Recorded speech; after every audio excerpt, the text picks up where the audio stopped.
بسم اللہ الرحمن الرحیم۔ خوش آمدید میرے چینل پر۔ کوریا سے ڈیلیگیشن آیا تھا، 1 بجے ان کی ضروری میٹنگ تھی۔ میٹنگ نپٹا کر انہیں کاٹن مل کا وزٹ کروانا تھا۔ اس کے پاس کچھ مشینری تھی جس کا سودا طے پانا تھا۔ وہ سارا دن بہت مصروف گزرا تھا۔ 5 بجے وہ تھکن زدہ فارغ ہوا۔ وہ 6 ساڑھے 6 بجے تک گھر جاتا تھا، مگر آج وہ اس قدر تھکن کا شکار تھا کہ اس نے سوچا اب سیدھا گھر چلے جانا چاہیے۔ آفس ٹائمنگ آف ہونے میں محض گھنٹہ ہی باقی تھا۔ پھر غیر ارادی طور پر اس نے گاڑی آفس روڈ پہ ڈال دی۔ گھر میں اب بالکل سکون نہیں ملتا تھا، اس سے بہتر آفس ہی تھا جہاں وہ مصروف تو رہتا تھا، گھر میں مصروفیت ڈھونڈنی پڑتی تھی۔ وہ آفس میں داخل ہونے ہی لگا تھا کہ اس کی سیکرٹری نے کمرے میں آ کر اسے کہا، ایکسکیوز می سر۔ جی۔ وہ رک کر اس کی طرف پلٹا۔ آپ کے گھر سے کئی بار کال آ چکی ہے سر، آپ کی مسز ہاسپٹل میں ایڈمٹ ہیں۔ کب؟ آپ نے مجھے انفارم کیوں نہیں کیا؟ اسے پریشانی نے گھیر لیا۔ سوری سر، آپ کا سیل فون مستقل آف جا رہا تھا۔ کال 2 گھنٹے قبل آئی تھی۔ سیکرٹری نے وقت اور وجہ بتائی۔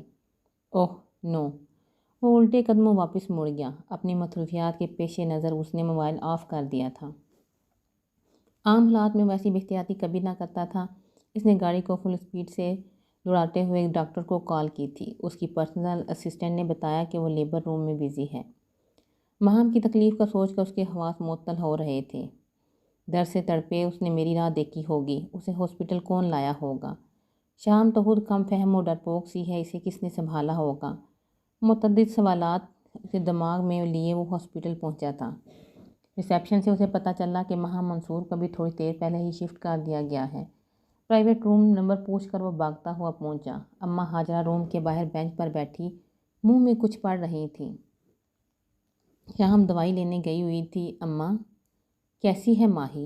اس کا یوں بانگنے سے سانس پھول چکا تھا۔ بہت عرصہ بعد اس نے اس نام سے اسے پکارا تھا۔ تم کہاں رہ گئے تھے منصور بیٹا؟ وہ اندر ہے، ابھی بے ہوش ہے۔ اماں نے اسے دیکھ کر اٹھ کھڑی ہوئی تھی۔ اس نے مزید کچھ نہ سنا اور اندر چلا گیا۔ جب تک اسے دیکھ نہ لیتا اسے چین نہیں آنا تھا۔ بائیں طرف کی دیوار کے ساتھ لگے بیڈ پر وہ بے حس و حرکت پڑی تھی۔ تکلیف کے اثرات اس پر گہرے چھوڑے تھے۔ رنگت میں زردی گلی تھی، آنکھوں کے نیچے مدھم سیاہ حلقے نظر آ رہے تھے، ہونٹ بالکل خشک ہو چکے تھے۔ وہ کچھ دیر کھڑا اس کے وجود پہ ساکت نظریں جمائے رہا۔ اس کی آنکھوں میں نمی تیرنے لگی۔ اس کا اس بے وفا کے ساتھ ایک معاہدہ تھا جو اس وجود کی دنیا میں آنے کے بعد اسے پورا کرنا تھا۔ کنگریچولیشن سر۔ ہاں تھینک یو۔ اس کا ارتکاز اس دواز نے توڑا۔ آپ کی بیبی بہت خوبصورت اور صحت مند ہے، دیکھیں گے نہیں؟ ہاں۔ بے جان قدموں کو گھسیٹتا وہ کاٹ تک آیا۔ نرس نے بچی کے منہ سے کمبل ہٹا کر اسے اٹھا کر منصور کی طرف بڑھا دیا۔ ذرا سا مسکراتے اس نے بہت شفقت سے بیٹی کو باہوں میں بھرا۔ گول مٹول سی بیبی، گلابی بڑی بڑی پلکیں، ننھی ننھی بند ہوئی مٹھیاں۔ بے اختیار ہو کر وہ بوسہ دینے کے لیے اس کے ماتھے پہ جھک گیا۔ آنکھوں میں رکی نمی آنسوؤں کی صورت میں اسے آنکھوں سے بہہ نکلی۔ جب مہم پہلی بار ماں بننے والی تھی تب بھی اس نے بے تحاشا دعائیں مانگی تھیں کہ اللہ اسے بیٹی دے۔ اس کی بیٹی کی خواہش پوری ہو گئی تھی، مگر کن حالات میں؟ مگر اس کے اندر تو ویرانی پھیلتی جا رہی تھی۔ اس کے اندر کچھ بڑا ہونے کا دڑکا لگ گیا تھا۔ جامد خاموشی نے اس کے سارے وجود کا گھیراؤ کر لیا تھا۔ سر بیٹی کا کیا نام رکھیں گے؟ نرس نے اس کیفیت کو پھر توڑا تھا۔ دعا، میری دعا۔ اب اس کے گال چوم رہا تھا اور ساتھ ہنس بھی رہا تھا۔ نرس اس عجیب شخص کو الجھن سے دیکھ رہی تھی۔ 11 بجے اس کی آنکھ کھلی تو اس نے حسب عادت موبائل چیک کیا۔ یکدم ہی اس کے سارے سوئے جاگے حواس بیدار ہو گئے۔ موبائل پہ نہ تو ارسل کا کوئی میسج تھا، نہ ہی مس کال۔ ارسل چاہے اس سے آخری بات رات کے 3 بجے ہی کرتا، پھر بھی صبح اس کے لاتعداد میسیجز اس کے منتظر ہوتے۔ اس کی صبح اس کی آواز یا اسے پڑھ کر ہوتی تھی۔ اس کی پریشانی بجا تھی۔ بالوں کو کیچر میں جگڑ کر اس نے ارسل کو کال ملائی۔ Hello Arsal, what happened? Are you okay? کیا ہوا؟ اس نے 5ویں بیل پر فون اٹھانے پر ہاس واختہ سی ہو گئی تھی۔ آئی ایم آل رائٹ، میں بیمار ہوں۔ اس کی آواز میں نکاہت تھی۔ کل تک تو بھلے چنگے تھے۔ اسے اتنی جلدی بیمار ہونے پر یقین نہ آیا۔ بیماری بتا کر تھوڑی آتی ہے کہ تیاری کر لو میں پہنچ رہی ہوں، وہ خفگی سے بولا۔ تیاری نہیں ڈاکٹر کر لو۔ اچھا leave it, I am coming. اس نے فون رکھنا چاہا۔ سنو، آ جاؤ مگر بریک فاسٹ کر کے۔ ناشتے میں کچھ بھی نہیں، میں نے خود صرف چائے پی ہے۔ رات بیکری سے کچھ لیا ہی نہیں تھا۔ اس نے اسے اطلاع دینا ضروری سمجھا۔ کیا میں تمہارے پلے سے ناشتہ کرتی ہوں؟ شام کا پارا ہائی ہو گیا۔ کھا کے مکر جانے والی نہ صرف ناشتہ بلکہ ایک عرصہ سے لنچ کر کے میری جیب ہلکی کراتی چلی آ رہی ہو۔ جھوٹی، جھوٹوں پہ خدا کی لعنت ہو۔ بہار میں بھی زبان پٹر پٹر چل رہی تھی۔ کیا کیا کیا؟ میں جھوٹی، تمہارا گھر کھانے والی، گھر سے نکالی ہوں نا جیسے۔ میری نیند کی دشمن، آئی ول کل یو۔ شاہم اس کے الزام پر غصے میں ہو گئی۔ یہیں سے اندازہ کر لو تم سچ سن کر کاٹ کھانے کو دوڑ رہی ہو، ہے نا یہ حرکت؟ وہ اس کے تپنے سے حظ اٹھا رہا تھا۔ What you want? میں تمہاری تعزیت کے لیے آؤں یا نہیں؟ غصے میں وہ روانی سے بولی۔ کیا تعزیت؟ تعزیت ہو تمہاری، تمہارے ہوتے سوتوں کی۔ مجھ جیتے ہٹے کٹی کی تم تعزیت کروا رہی ہو۔ سوری، مزاج پرسی، شاید حال پرسی۔ جو بھی بیماروں کے لیے ہوتا ہے وہی۔ خدا حافظ۔ اپنی تصحیح کرتے اس کی سنے بغیر اس نے فون بند کر دیا۔ آدھے گھنٹے کے بعد وہ اس کے پاس موجود تھی۔ وہ اچھی طرح کمبل اوڑے لیٹا ہوا تھا، تھوڑا سا منہ باہر نکالے دبکا پڑا تھا۔ واٹ ہیز دیز کٹے؟ اس کا کہا دہراتے اس نے کمبل کھینچا۔ ناٹ اونلی کٹے ہٹے کٹے، وہ مصنوعی دھاڑا۔ بے عقل بیوقوف، پہلے ہی ٹھنڈ لگی ہوئے اوپر سے کمبل بھی اتار دیا۔ اس نے کمبل واپس کھینچ کر مضبوطی سے دبوچ لیا۔ گلا تم اتنا پھاڑ رہے ہو جیسے سورہ اسرافیل پھونکنے کا حکم نامہ ہو۔ تو تم بھی دعا لینے والے کام کرو، پتہ ہے بیمار کی دعا کتنی لگتی ہے۔ کمبل اس پر ڈالتے ہوئے اس نے برجستگی سے جو معلومات دیں۔ جی حاجی جی، مسئلے پن سے کہتی اس کے قریب کرسی کر کے بیٹھ گئی۔ میں بیمار پڑا ہوں اور تم اتنی جلدی سے بیٹھ رہی ہو۔ جاؤ کوئی ترکیب کرو، میرا بہار رفو چکر ہو جائے۔ اس نے اس کے بیٹھنے پہ دہائی دی۔ کیوں میں حکیم لقمان کی شاگرد ہوں؟ بیمار ہی ہو، کوئی بسترے مرگ پہ تھوڑی ہو۔ اس نے تیش دلانے کے لیے اس نے بڑی لاپرواہی سے کہا۔ شامی پلیز، میرے پاس ایسی کوئی جڑی بوٹی نہیں جسے گھوڑ کر پینے سے تم شفا یاب ہو جائے، اور نہ ہی میں کسی پرائیویٹ ہسپتال کی نرس ہوں۔ تم کسی ماہر ڈاکٹر سے رجوع کرو۔ اس نے ہنوز غصے کو برقرار رکھتے ہوئے اس نے مشورہ دیا۔ تم کچھ نہیں کرو گے؟ اس نے اب ذرا کہ سختی سے پوچھا۔ کچھ؟ ہاں کچھ تو میں کر سکتی ہوں، ابھی آتی ہوں، وہ کہتے ہوئے فٹ کھڑی ہو گئی۔ کچھ دیر میں وہ پانی سے بھرا پیالہ ہاتھ میں پکڑے پلٹی تھی۔ میں تمہیں ٹھنڈے پانی کی پٹیاں کرتی ہوں۔ پانی کا پیالہ آگے کر کے اس نے بڑے پن سے کہا۔ وٹ؟ وہ نیم دراز چلا کر اٹھ بیٹھا۔ اسے شام سے اتنی بھی کم عقلی کی توقع نہ تھی۔ جب بیمار ہو تو پٹیاں کرنے سے بہار ٹوٹ جاتا ہے۔ میں شروع سے یہی بڑوں سے سنتی آ رہی تھی۔ مائی گاڈ! شامی! اس نے سر دونوں ہاتھوں سے تھام لیا۔ میں سردیوں کا بیمار ہوں، گرمیوں کا نہیں۔ اتنی سمجھ تو مجھے مرد ہو کے بھی ہے۔ پردے برابر ہیں، ہیٹر آن اور دروازے بند ہیں۔ بلینکٹ اوڑھا ہونے کے باوجود مجھے سردی لگ رہی ہے۔ ٹھنڈے پانی سے مجھے دھو کر نمونیا کرواؤ گی؟ بہت شوق ہے تمہیں قبل از وقت بیوہ ہونے کا۔ اس نے شام کی عقل مندی پر سر پیٹا۔ اچھا اصل میں سوپ بنا دیتی ہوں، مجھے ریسپی یاد ہے۔ اس نے مزید پیشکش کی۔ بنا لو، چکن سوپ بنا لو۔ اس نے بظاہر مسکراتے ہوئے مگر اندر سے سہمتے ہوئے اجازت دی۔ یا اللہ تو ہی میرا رکھوالا ہے، بچا لے مجھے۔ شام کے جاتے ہی اس نے ہاتھ اٹھا کر اپنی خیریت مانگی۔ اس نے کبھی ہانڈی میں چمچ تک نہیں ہلایا تھا، صرف بدمزہ سی چائے اسے بنانی آتی تھی۔ اس کی پڑھائی ختم ہو چکی تھی، گھر سنبھالنے کی اس کی عمر تھی۔ منصور نے اسے بارہا کہا کہ کچن میں جایا کرو، مگر اسے ارسل سے فرصت ملتی تو کچھ کرتی۔ ارسل بستر سے اٹھ کر کمرے میں ادھر ادھر چکر لگانے لگا۔ وہ اس کے پیچھے جا کر اسے تنگ نہیں کرنا چاہتا تھا۔ اچھا ہوتا وہ تسلی سے اپنا سارا کام سر انجام دیتی۔ فلور کشن کو سیدھا کر کے وہ تکیہ اور کمبل لے کر وہیں آ بیٹھا۔ کمبل کو ٹانگوں پہ ڈال کے پرانا سا میگزین دھیان بٹانے کے لیے دیکھنے لگا کہ وہ چلی آئی۔ چھوٹی سی ٹرے میں ایک پیالہ اور چمچ بھی رکھے تھے۔ شام کی سلیقہ مندی پر اس نے دل ہی دل میں اسے سراہا۔ یہ لو، زیادہ دیر تو نہیں ہوئی؟ اس کے پاس فلور کشن پہ بیٹھتے ہوئے اس نے ٹرے اسے تھما دیا۔ شاہم کا چہرہ خوشی سے تمتما رہا تھا۔ اس نے پہلی بار کچھ بنایا تھا، وہ بھی اپنی پسند سے ارسل کے لیے۔ اس کی خوشی دگنی تھی۔ اس نے مسکراتے ہوئے بوئیں اچکا کر اسے پینے کا اشارہ کیا۔ ارسل نے شرارت سے سہمنے کی ایکٹنگ کی۔ مگر شاہم کے آنکھیں نکالنے پر وہ مسکرا دیا۔ پہلا چمچ منہ میں ڈالتے ہی اس کا تالو، حلق اور سینہ سرخ ہو گیا۔ اسے لگا جیسے اسے لال مرچوں کی دھنی دے دی گئی ہو۔ اس کی آنکھوں میں نمکین پانی آ گیا۔ بہت ضبط سے اس نے زہر کو حلق سے اتارا۔ تم نہیں لوگی؟ میں تمہارے سامنے بیٹھا اکیلا پیتا اچھا نہیں لگ رہا ہوں۔ اس نے اپنے تاثرات نارمل رکھے اور پیالہ اس کی طرف بڑھا دیا۔ میں اپنے لیے لاتی ہوں۔ اثر کا بڑا ہوا ہاتھ روک کر وہ اٹھ کھڑی ہوئی۔ چمچ بننے کے بجائے سیدھا پیالے کو منہ لگا لیا۔ وہ اپنے ہونے والے انجام سے بے خبر تھی۔ اگلے ہی لمحے سے زبردست اچھو لگا تھا۔ سارا سوپ منہ سے نکل کر ارسل کی شرٹ پہ داغ چھوڑ گیا تھا۔ ارسل نے اس کے ہاتھ سے پیالہ پکڑا۔ وہ سینے کو مسلتی کھانستی ہی جا رہی تھی۔ ارسل کے بھاگ کر پانی لانے کا گلاس لانے تک وہ ادموئی ہو گئی تھی۔ ارسل تم بہت چیپ ہو۔ وہ اس کی شرارت جان گئی تھی۔ تو تم مجھ پہ سکرات والا پریکٹیکل کرنے لگی تھی۔ زہر کا پیالہ تیار کر کے لے آئی۔ اپنی شرٹ کو جاڑتے ہوئے اس نے کہا۔ حقیقتاً اسے شاہم کی حالت پر افسوس تھا۔ اس کا ارادہ شاہم کو اتنا تنگ کرنے کا نہیں تھا۔ سوری ارسل، تمہاری شرٹ بھی خراب ہو گئی۔ وہ شرمندہ سی ہوگی، قصور بھی تو اس کا تھا۔ تمہاری شرٹ پہ داغ لگ گیا، اتار دو، میں دھو دیتی ہوں۔ 2 دفعہ ناکام ہونے کے بعد اس نے تیسری کوشش کرنی چاہی۔ پہلے نرس، پھر باورچن، اب 2 بند۔ خدا کے واسطے رحم کھاؤ مجھ پر، میں آلریڈی ہی بہت نڈھال ہوں۔ شام کی اس نئی آفر پر اس نے باقاعدہ ہاتھ جوڑ دیے۔ ارسل، ماہم اب رونے کی تیاری پکڑنے لگی۔ ناٹ فیئر یار، تم اپنے بوڑھ پن کے سارے ایکسپیریمنٹ مجھ غریب پہ کرنے کی قسم کھا رکھی ہے۔ نہیں، اس کی آنکھوں سے موٹے موٹے آنسو آ گئے۔ ارسل نے اپنی پینٹ کی جیبیں ٹیشو پیپر کی تلاش میں ٹٹولیں۔ نہ رونا بالکل نہیں، میرے پاس ٹیشو پیپر نہیں ہے۔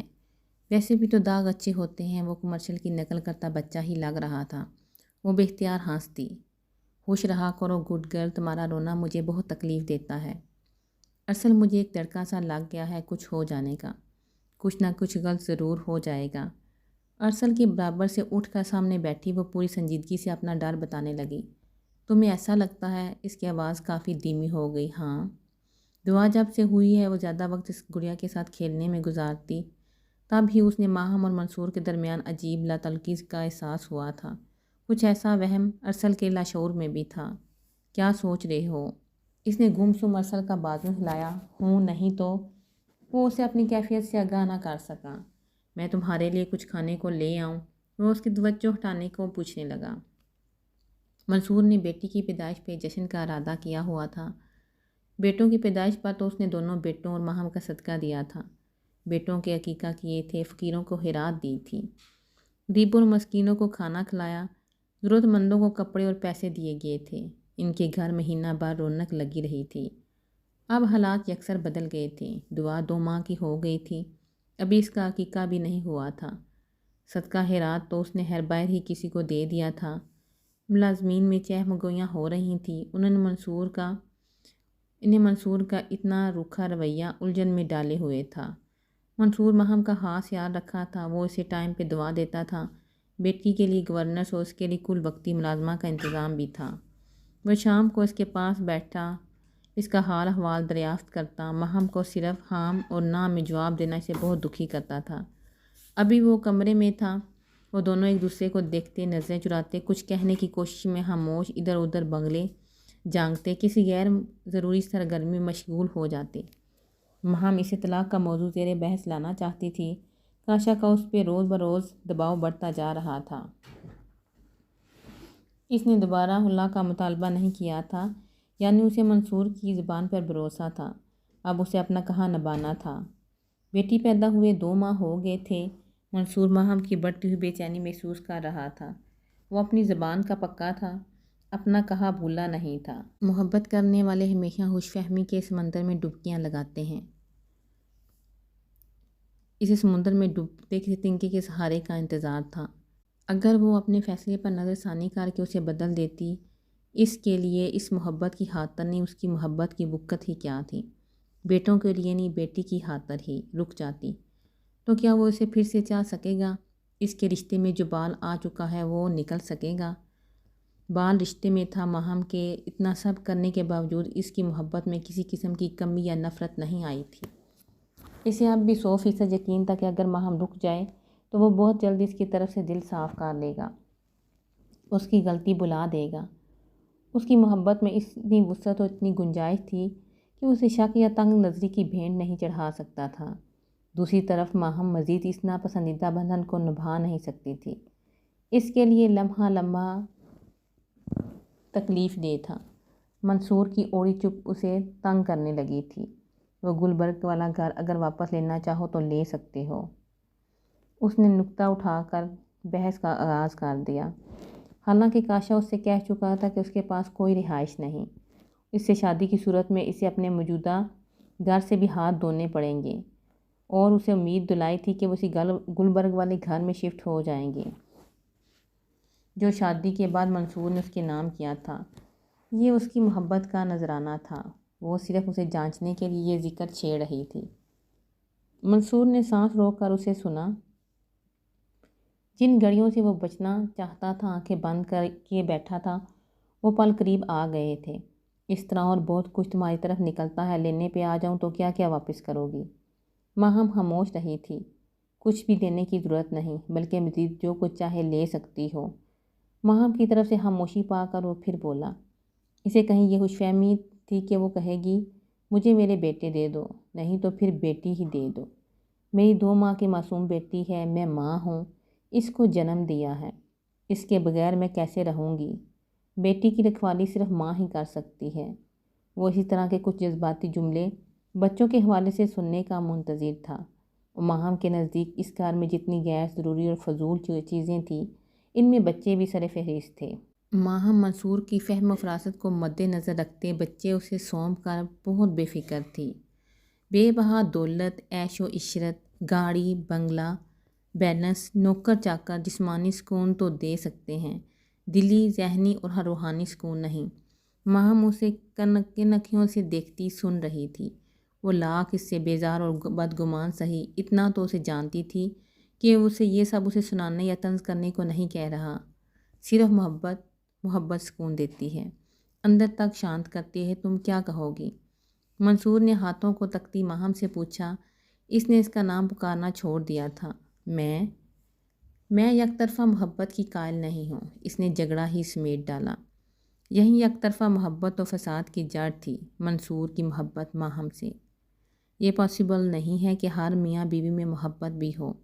کئی ایسے کپلز ہوتے ہیں جو صرف کمپرومائز کی بنیاد پر ساری زندگی ساتھ نبھا دیتے ہیں۔ اس رشتے میں محبت شرط نہیں۔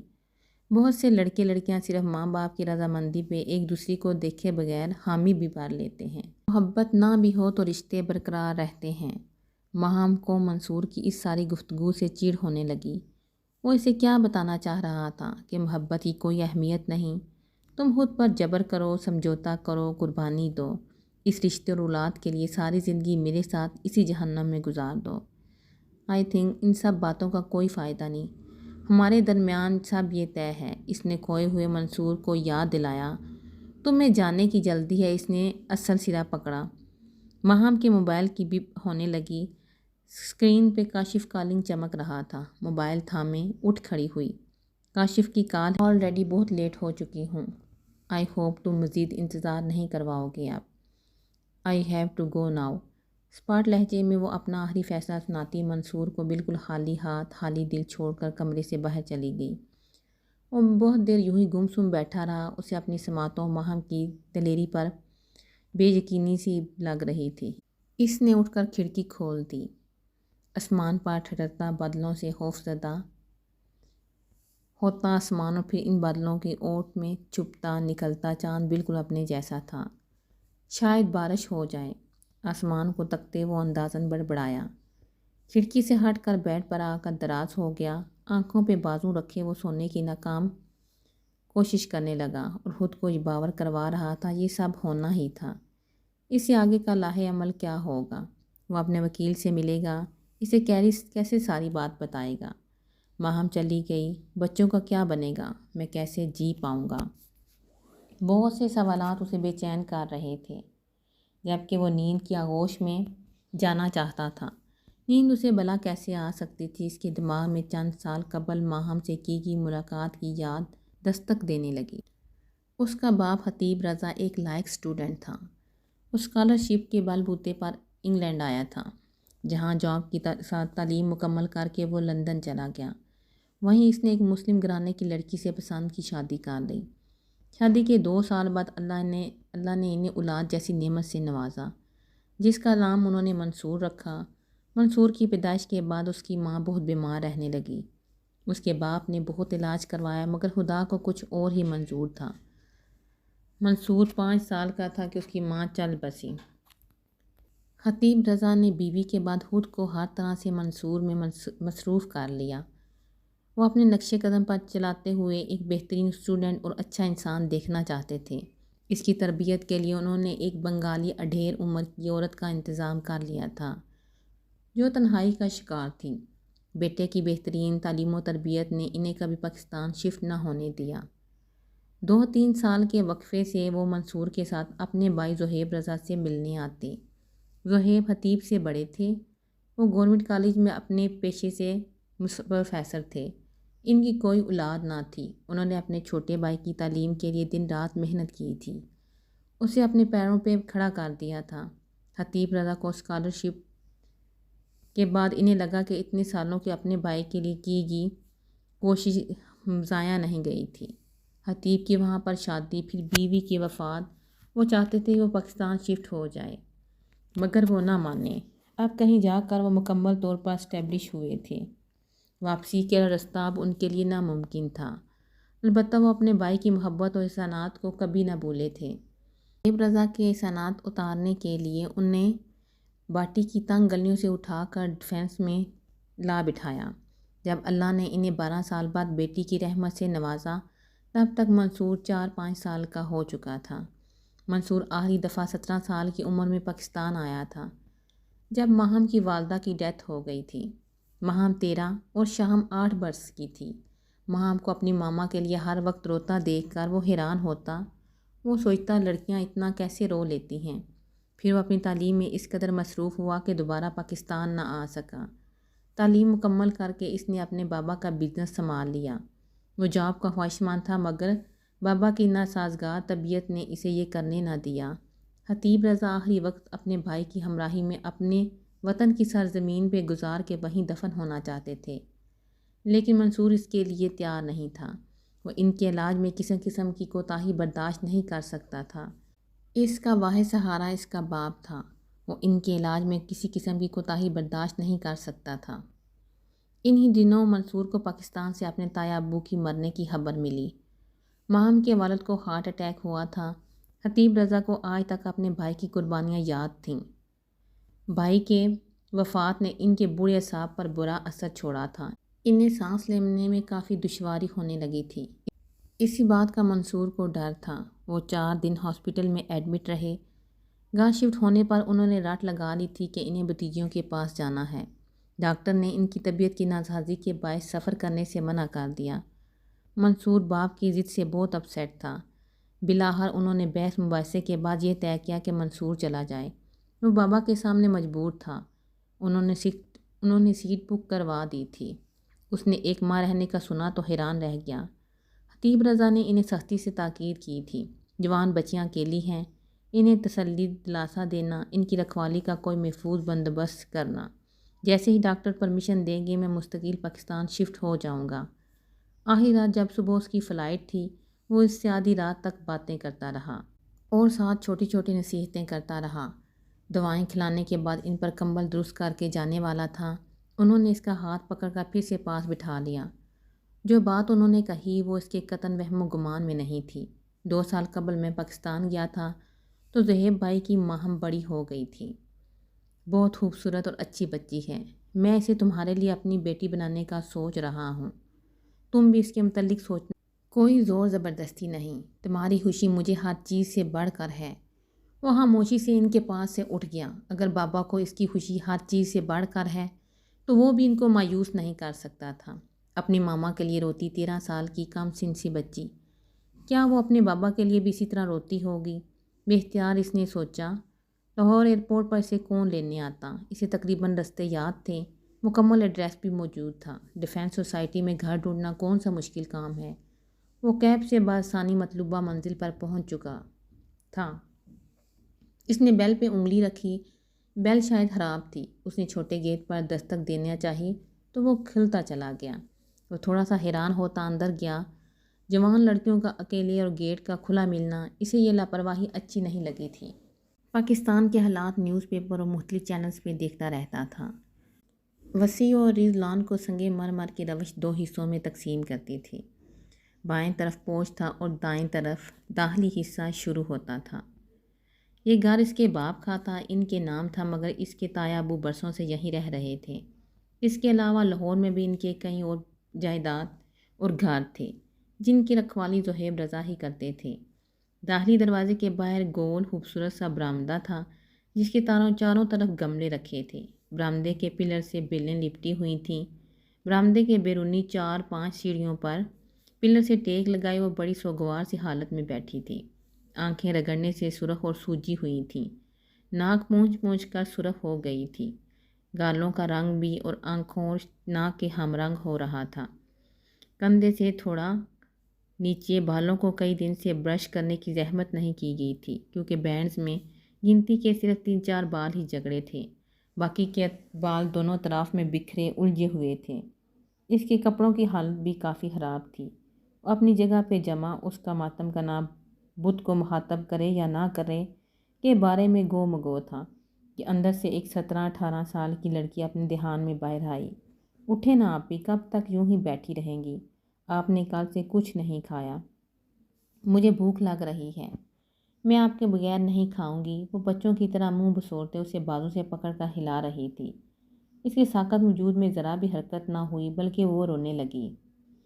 تب بھی اس نے ان بے خبروں کو اپنی طرف متوجہ کرنے کے لیے کافی زور سے ہنکارا۔ چھوٹی والی نے فوراً نظریں گھما کر بے یقینی سے اسے دیکھا۔ ماں آپ ہی دیکھیں کون آیا ہے۔ اس نے بمشکل گردن موڑ کر دیکھا جبکہ وہ چھوٹی کے منہ سے نکلے نام ماہم پر ہی اٹک گیا۔ آپ؟ اس نے حیران نظروں سے دیکھا۔ وہ یکدم بول پڑا، میرا نام منصور ہے، میں حتیب رضا کا بیٹا ہوں، لندن سے آیا ہوں۔ ماہم کے چہرے پر بے انتہا شرمندگی دار آئی۔ اس کے ساتھ کھڑی جو یقیناً شاہم تھی، ان کی معذرت پہ ان کے ساتھ اندر جاتے ہوئے اسے ماہم کے متعلق پاپا کے کہے گئے الفاظ یاد تھے۔ ماہم بہت خوبصورت اور اچھی بچی ہے۔ خوبصورتی تو اس نے دل ہی دل میں اسے سراہا تھا۔ ایک ماہ کیسے گزرا پتہ نہیں چلا۔ شروع میں ماہم اس سے کافی جھجکتی تھی، البتہ شاہم سے اس کی اچھی خاصی دوستی ہو گئی تھی۔ وہ ہر ممکن کوشش کرتا کہ اپنی اور شاہم کی ہر ایکٹیویٹی میں اسے شامل کرے۔ خود وہ اکلوتا بچپن سے اکیلا پن سا تھا۔ اکلوتا ہونے کی وجہ سے اکیلا پن بچپن ہی سے اس کے اندر تھا، جو آہستہ آہستہ اس کی شخصیت کا حصہ بنتا چلا گیا۔ اسکول، کالج، یونیورسٹی میں اس نے کبھی کسی ایکٹیویٹی میں حصہ نہیں لیا تھا۔ وہ اپنی پڑھائی اور پوزیشن کو برقرار رکھنے کے لیے کافی کانشیس تھا۔ غیر نصابی سرگرمیاں اسے فضول لگتی تھیں۔ اب وہ شاہم کی خوشی کے ساتھ ساتھ ماہم کو بہلانے کے چکروں میں رہتا۔ اس نے اس کے چہرے پہ اطمینان اور مسکراہٹ دیکھنے کے لیے وہ کچھ بھی کرنے کو تیار رہتا تھا۔ اس نے آخری رات پاپا کے پاس سے اٹھ کر اپنے کمرے میں جا کے سوچا تھا، ماں مجھے پسند نہ آئی تب بھی پاپا کی خوشی کی خاطر اس سے شادی کر لوں گا۔ پاپا کو، اپنے بھائی اور اس کی بیٹیوں سے وابستگی کو وہ اچھی طرح جانتا تھا۔ جوں وقت گزرتا جا رہا تھا اس کا دل ماہم کی محبت میں گرفتار ہوتا جا رہا تھا۔ غیر محسوس طور پر وہ ماہم کے بہت قریب ہوتا جا رہا تھا۔ اسے اپنے جذبات و احساسات پر بہت اختیار تھا، مگر ماہم کے سامنے وہ بے اختیار سا ہو جاتا۔ اس کے لیے نئی کیفیت بڑی کیف آگئی تھی۔ اس نے محسوس کیا کہ ماہم کو صرف باپ کا دکھ نہیں، کوئی اور چیز بھی اسے ڈسٹرب کرتی ہے۔ یوں ہی بیٹھے بیٹھے وہ کہیں کھو جاتی ہے، کسی کی آواز یا آہٹ پر چونک کر مڑتی ہے۔ شام کے ساتھ وہ کہکا لگاتا تو نظریں جما کر بے خود سی سے دیکھے جاتی۔ وہ تینوں لان میں بیٹھے باتوں کے درمیان اس کی نگاہیں بلا ارادہ ہی گیٹ کی طرف بار بار اٹھتیں، جیسے وہ کسی کی منتظر ہو، کسی نے آنا ہو۔ اس نے چند بار فون کی بجتی بیل پر ریسیور اٹھا کر شاہم کو بھی ٹوکا تھا۔ بہت بے تابی دوسری طرف کے تعریفی جملوں کے بعد مایوسی میں بدل جاتی۔ منصور اس کی پل پل بدلتی حرکات پر پریشانی کے باوجود اسے خوشی سے چاہنے لگا۔ ایک ماہ ہونے والا تھا، اسے لگ رہا تھا محض 1 گھنٹہ گزرا ہے۔ بابا جان سے اس کی روزانہ فون پر بات چیت ہوتی تھی۔ انہوں نے اس سے ماہم کے بارے میں رائے نہیں پوچھی تھی۔ وہ اس کے چہکتے لہجے، مسکرا کر شاہم اور ماہم کی گردان کرنے سے جان گئے تھے کہ وہ اس کے فیصلے سے متفق ہو چکا ہے۔ بابا کی ہدایت پر اس نے ایک دور پرے کی رشتہ دار اماں ہاجرہ، اس کے شادی شدہ بیٹے اور بہو ماجدہ کو ان کی نگرانی وہیں رکھوا دیا تھا۔ وہ ان کی رکھوالی کا قابل اعتبار بندوبست تو کر گیا تھا، مگر حالات کا اتنے قریب سے جائزہ لینے کے بعد کسی پر اعتبار کرنا مشکل ہے۔ شاہم سے اسے انسیت تھی اور وہ اس کی بہت اچھی دوست تھی۔ ماہم کو وہ ایک پل کے لیے خود سے دور نہیں کرنا چاہتا تھا۔ اس نے واپس جا کر پاپا کو ماہم کی رضامندی کے ساتھ ساتھ مستقل پاکستان شفٹ ہونے کی نوید دی۔